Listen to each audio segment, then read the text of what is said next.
Comment ce site e-commerce a généré 1,3 million? Non, c'est pas ça. Comment ce site e-commerce créé il y a seulement 6 ans a généré en 2020 plus de 1,3 million d'euros de chiffre d'affaires? Dans cette vidéo, on va analyser ensemble le business de Ripaton. C'est une entreprise basée à Montpellier qui conçoit, fabrique et commercialise des pieds de table et autres supports en acier et en bois. On va analyser Ripaton sous l'angle des 3 piliers de la réussite en e-commerce: le produit, le site et la stratégie pour trouver des clients.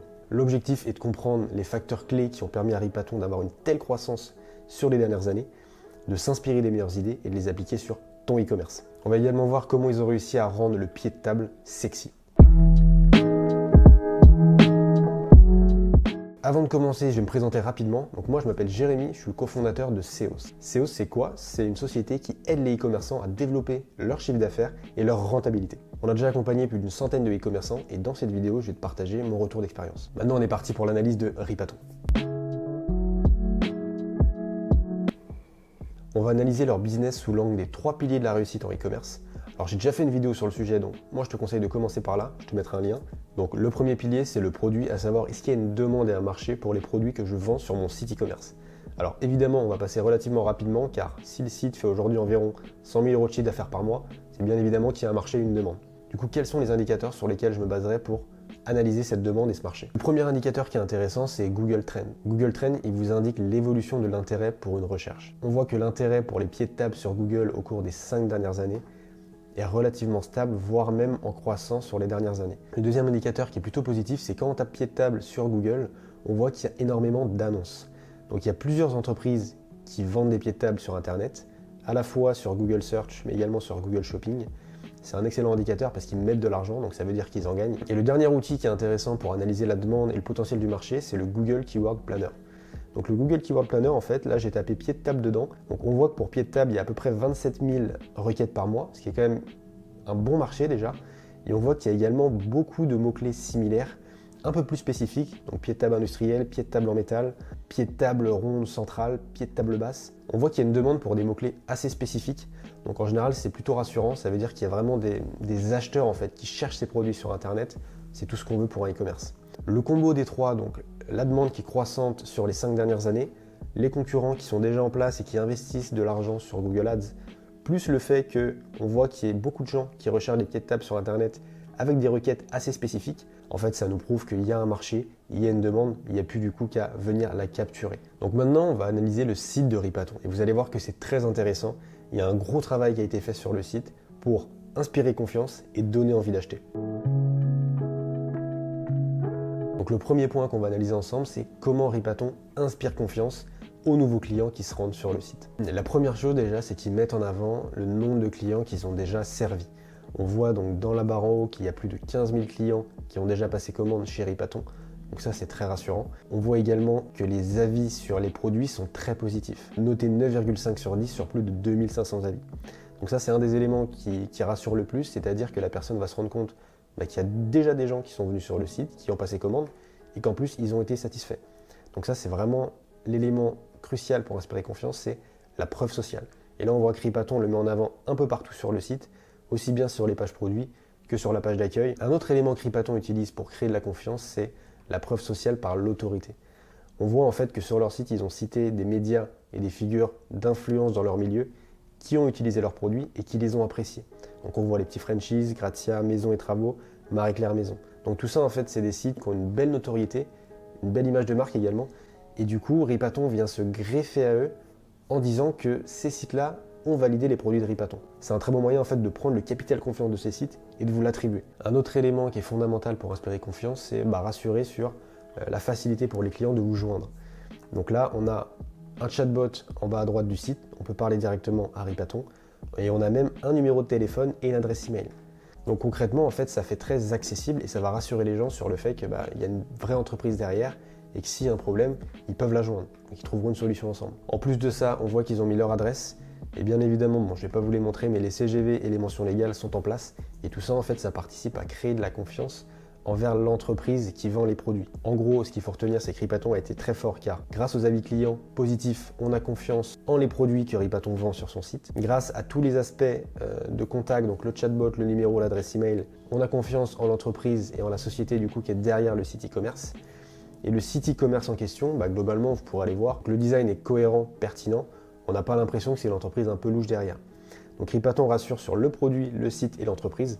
Et ça, du coup, c'est les 3 éléments clés de la confiance en e-commerce. On a vu que Ripaton inspirait confiance, maintenant ça suffit pas. Il faut également donner envie d'acheter et on va voir qu'ils ont été vraiment plutôt bons sur le sujet. Donc le premier point sur lequel Ripaton a beaucoup mis l'accent, c'est les visuels. On va voir qu'ils ont compris l'importance des visuels en e-commerce et ils ont vraiment du coup travaillé le sujet pour que ça soit très attractif. Donc concrètement, là j'arrive sur une page produit. On voit déjà que le produit, on le voit sous tous les angles et il a également été mis en situation. Donc c'est une très bonne idée. Ça suffit pas d'avoir uniquement des packshots en e-commerce. Il faut que les gens puissent se représenter le produit dans leur maison, dans son utilisation courante. Et là où ils ont été vraiment très forts, c'est qu'on peut passer les visuels en mode 3D. Et du coup, je peux voir le modèle, vous voyez sur mon écran, je peux voir le modèle directement sous tous les angles, la forme qu'il a, pour voir s'il irait bien, en l'occurrence, sur mon étagère.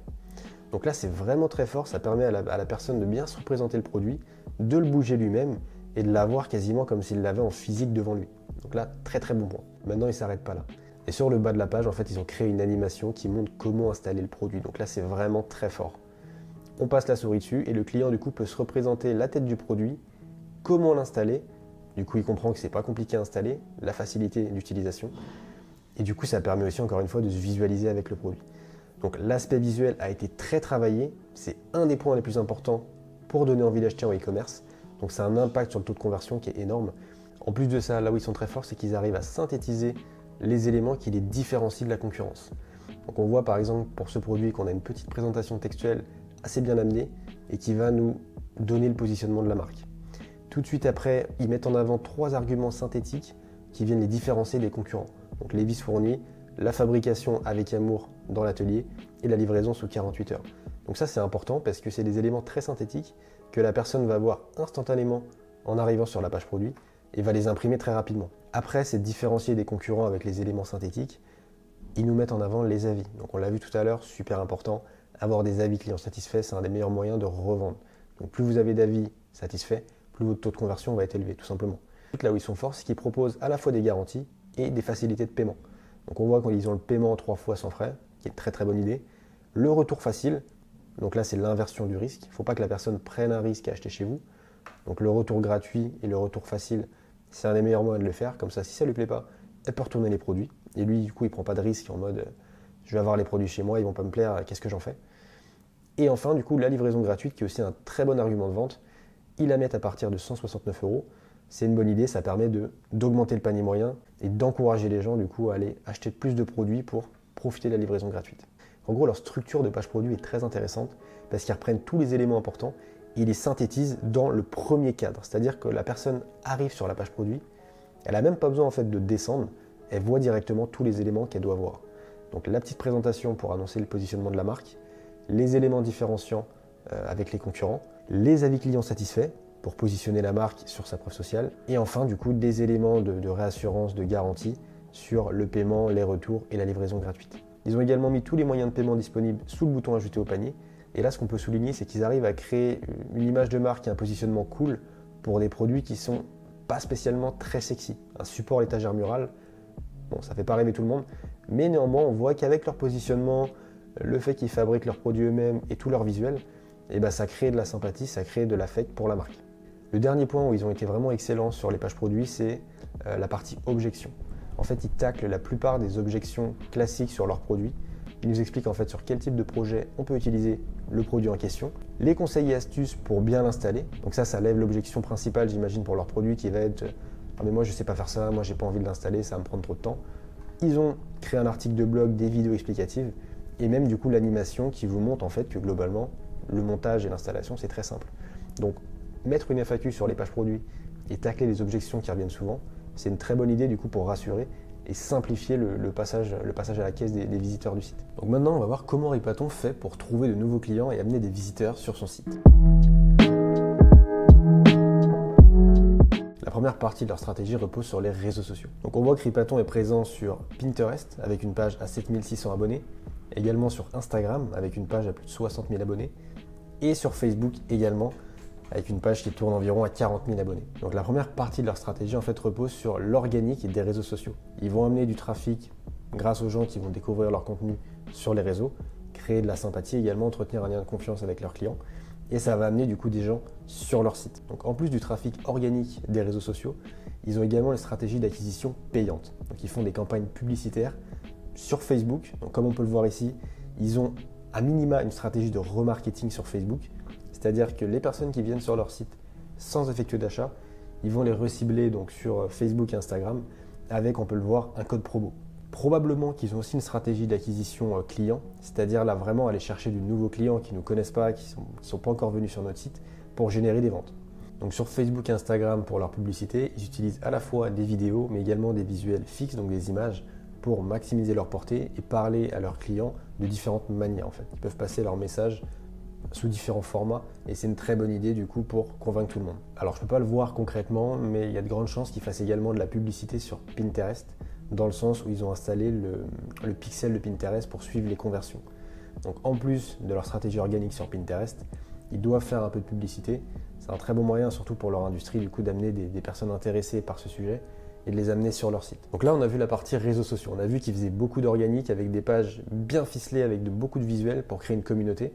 Un petit peu de publicité également pour aller recibler les gens qui ont visité le site sans acheter et probablement un petit peu d'acquisition, donc découvrir de nouvelles personnes et les envoyer vers le site. Ça, c'était la partie réseaux sociaux. Maintenant, on va s'attaquer au gros morceau de leur stratégie qui est aussi Google. Donc là, je vais me baser sur les données de SEMrush pour analyser un peu leur trafic. Sur Google, eux, leur levier principal, c'est le SEO. Donc on voit qu'ils ont vraiment déployé une stratégie SEO assez agressive dans le sens où les personnes qui recherchent leur marque, Ripaton, ça représente seulement 20% du trafic SEO. Donc ça, c'est un bon indicateur pour se dire est-ce qu'ils ont une stratégie dans laquelle ils vont aller chercher de nouveaux clients sur des mots-clés autres que leur marque ou est-ce qu'ils se contentent simplement de capter la notoriété qu'ils ont créée avec leur page sur les réseaux sociaux. Mais là, ce n'est pas le cas. Il y a quand même 71% du trafic en SEO qui vient d'autres mots-clés. Donc ils ont vraiment développé leur stratégie SEO, ils sont allés se positionner sur toute une liste de mots-clés intéressants pour eux et ça permet du coup d'aller capturer beaucoup de personnes intéressées par les produits qu'ils vendent. Donc ça doit être probablement une bonne partie de leur chiffre d'affaires. En plus de leur stratégie SEO, on voit qu'ils font aussi de la publicité sur Google. Donc ils font de manière un peu moins intense visiblement, même si les chiffres ne sont pas toujours fiables sur SEMrush. Aller donc sur du mot-clé type pied de table, donc encore une fois pour amener des visiteurs, faire découvrir leur site. Ils sécurisent également leur marque, Ripaton, donc probablement que des concurrents sont venus les déranger un peu sur leur nom de marque et l'ont sécurisé avec une annonce dessus. Donc on voit que Google Ads est quand même pour eux une source de trafic et d'acquisition. Visiblement, ils augmentent leurs investissements sur la fin d'année, probablement pour aller augmenter le trafic sur la fin d'année, vu qu'en général, les taux de conversion et les paniers moyens sont un peu plus élevés. Alors, je ne sais pas si c'est vrai dans leur industrie, mais visiblement, ils augmentent leur budget à partir de septembre, donc visiblement, c'est le cas. Et alors, ils ne font pas uniquement des annonces Google Search, donc les annonces textuelles, ils font également ce qu'on appelle Google Shopping, donc les petites vignettes qui apparaissent en haut là. On voit qu'ils ont une stratégie shopping. En général, ça marche très bien en e-commerce, donc visiblement pour eux, c'est le cas également. Ils font la promotion d'environ 40 produits sur Google Shopping. Ils apparaissent sur environ 400 mots-clés, 400 requêtes. Donc visiblement, ça marche pour eux. Et on voit qu'encore une fois, c'est du mot-clé classique, hein, du pied de table industriel, du pied de table en métal, et même leur nom de marque. Ils ont une stratégie Google Ads assez complète, avec à la fois du Google Shopping et du Google Search, sur des mots-clés du coup spécifiques à nos produits. C'est ce qui marche le mieux en général. Donc en plus de leurs annonces Google Search et Google Shopping, on voit qu'ils font un petit peu de Google Display, probablement du remarketing, c'est ce qui marche le mieux en e-commerce. Soit ils font grâce à leur campagne Smart Shopping qui est fait nativement, soit ils ont lancé des campagnes dédiées pour aller cibler du coup les personnes qui ont visité leur site quand ils se baladent sur internet. Alors j'ai pas de chiffre dessus, mais ils ont probablement aussi une grosse stratégie emailing, peut-être influenceur, voire référol et de l'affiliation pour générer en fait de nouveaux clients. En gros, si on résume comment Ripaton a fait pour atteindre 1,3 million de chiffre d'affaires en 2020 en seulement 5 ans, c'est quand même une très belle performance pour un e-commerce français. Donc la première chose, c'est un produit de qualité qui plaît aux clients, qui a été mis en face d'une grosse demande, d'un gros marché sur Internet. Donc le deuxième point, c'est un site professionnel qui inspire confiance et qui donne envie d'acheter grâce à une utilisation très pertinente des visuels. Les visuels, c'est vraiment un élément fondamental en e-commerce et ils les ont extrêmement bien utilisés. Troisième point, du coup, c'est une stratégie d'acquisition client diversifiée avec beaucoup d'organique, à la fois sur les réseaux sociaux mais également sur Google. Ça permet d'avoir des coûts d'acquisition client plus bas, mais ils ont également une partie d'acquisition payante avec des campagnes publicitaires, aussi bien sur Google que sur les réseaux, pour découvrir de nouveaux clients et consolider leur position. Voilà la recette de Ripaton pour générer plus de 100 000 € par mois en vendant des pieds de table, qui n'est pas l'objet le plus sexy, mais ils l'ont très bien fait, donc bravo à eux. Donc j'espère que l'analyse de Ripaton t'a plu. Je t'invite à t'abonner à la chaîne, je sors des vidéos de ce format très fréquemment, soit des analyses de sites, soit des stratégies sur Google. Le but en tout cas même à chaque fois, te donner des idées pour augmenter ton chiffre d'affaires et la rentabilité de ton e-commerce. Je t'invite également à liker et à commenter cette vidéo. Je réponds personnellement à tout le monde, donc si tu as une question, un avis, une opinion, tu le mets en dessous et on pourra en discuter tous les deux. Si tu veux aller plus loin et qu'on bosse ensemble tous les deux, je t'invite à te rendre sur notre site ceos.fr, tu auras un lien en description et tu retrouveras une présentation de nos offres, nos programmes de formation, nos programmes d'accompagnement, mais aussi tous les résultats qu'on a obtenus pour nos clients. Maintenant, je te dis à bientôt, on se retrouve très vite pour une prochaine vidéo.